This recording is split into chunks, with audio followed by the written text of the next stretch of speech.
Assalamualaikum warahmatullahi wabarakatuh. Saya akan mempresentasikan modul 1.2 F eksplorasi konsep sampai modul 1.2. Perkenalkan diri, saya Edi Khalil, calon guru penggerak Angkatan 11 Kota Langsa. Saya memiliki fasilitator Bapak M. Nazir SPD MPD, memiliki pengajar praktik Ibu Irma Lestari SPD. Baik, soal pertama, bagaimana Bapak Ibu memahami cara kerja otak? 5 kebutuhan dasar manusia, tahap tumbuh kembang anak, beserta pengaruhnya pada pembentukan kebiasaan dan nilai-nilai hidup manusia. Mengapa demikian?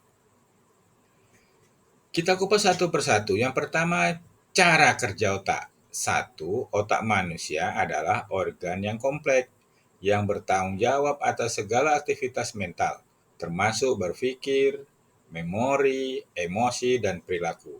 Cara kerja otak kedua, otak terdiri dari miliaran neuron yang saling berkomunikasi melalui sinopsis.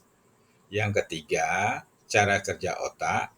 Proses ini memungkinkan otak untuk memproses informasi, membuat keputusan, mengatur fungsi tubuh. Bagian otak yang berbeda memiliki fungsi yang berbeda pula. Keempat, kerja otak ini misalnya lobus frontal terlibat dalam pengambilan keputusan dan kontrol diri, sedangkan lobus parental berhubungan dengan pemrosesan sensori. 5 kebutuhan dasar manusia, tahap tumbuh kembang anak, beserta pengaruhnya pada pembentukan kebiasaan dan nilai-nilai hidup manusia. Mengapa demikian? Menurut Abraham Maslow, manusia memiliki 5 kebutuhan dasar yang berjenjang. Yang pertama, kebutuhan fisiologis, makan, air, tempat tinggal, dan kebutuhan dasar lainnya. Yang kedua, menurut Maslow, kebutuhan keamanan, rasa aman dan perlindungan dari ancaman fisik dan emosional. Menurut Maslow juga yang ketiga, kebutuhan sosial, kasih sayang, persahabatan, dan hubungan interpersonal. Yang keempat, kebutuhan penghargaan, penghargaan diri, dan pengakuan dari orang lain. Yang terakhir kelima, menurut Abraham Maslow, kebutuhan aktualisasi diri, pengembangan potensi diri, kreativitas, dan pemenuhan pribadi. Tahap tumbuh kembang anak. Perkembangan anak terjadi dalam beberapa tahap penting. Ada 4 tahap yang saya buat. Tahap bayi, 0 sampai 2 tahun. Nah, di sini pertumbuhan fisik yang cepat, perkembangan sensorik dan motorik. Kemudian menganjak ke tahap balita, umur 2 sampai 6 tahun. Perkembangan ini adalah perkembangan bahasa, keterampilan sosial, dan kognitif dasar. Tahap keempat, tahap anak-anak, usia 6 sampai 12 tahun.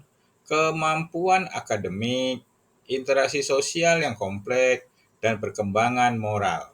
Nah, tahap yang keempat adalah tahap remaja, yakni di usia 12 sampai 18 tahun. Nah, di sini mereka melakukan pencarian identitas, pematangan emosional, dan seksual. Pengaruh pada pembentukan kebiasaan dan nilai-nilai hidup. Pengalaman selama masa tumbuh kembang anak sangat berpengaruh dalam pembentukan kebiasaan dan nilai-nilai hidup. Lingkungan keluarga, pendidikan, teman sebaya, dan media memainkan peran besar dalam membentuk pandangan anak tentang dunia dan dirinya sendiri. Misalnya, anak yang dibesarkan dalam lingkungan yang penuh kasih sayang cenderung mengembangkan rasa percaya diri dan nilai-nilai positif. Sementara anak yang tumbuh dalam lingkungan yang kurang mendukung mengalami kesulitan dalam hal mengatur emosional dan sosial. Mengapa demikian? Pemahaman tentang cara kerja otak dan perkembangan anak memberikan wawasan tentang bagaimana kebiasaan dan nilai-nilai terbentuk. Dengan mengetahui kebutuhan dasar manusia, kita dapat memahami motivasi di balik perilaku manusia. Semua ini penting untuk mendukung pertumbuhan individu yang sehat dan berkontribusi positif. Namun, perlu digarisbawahi bahwa jawaban ini tidak menjamin 100% kebenarannya. Oleh karenanya, sebaiknya gunakan modul yang diberikan oleh pengajar atau bisa dikembangkan dengan panduan yang menggunakan sumber referensi lainnya. Nilai-nilai apa yang perlu dikuatkan sebagai guru penggerak? Nilai dari guru penggerak adalah mandiri, reflektif, kolaboratif, inovatif, serta berpihak pada peserta didik. Nilai-nilai yang diharapkan terus tumbuh dan dilestarikan dalam diri seorang guru penggerak. Peran guru penggerak yang pertama menjadi pemimpin pembelajaran, yang kedua menggerakkan komunitas belajar, yang ketiga menjadi coach bagi guru lain, yang keempat mendorong kolaborasi antar guru, yang kelima mewujudkan kepemimpinan peserta didik. Terima kasih. Wassalamualaikum warahmatullahi wabarakatuh.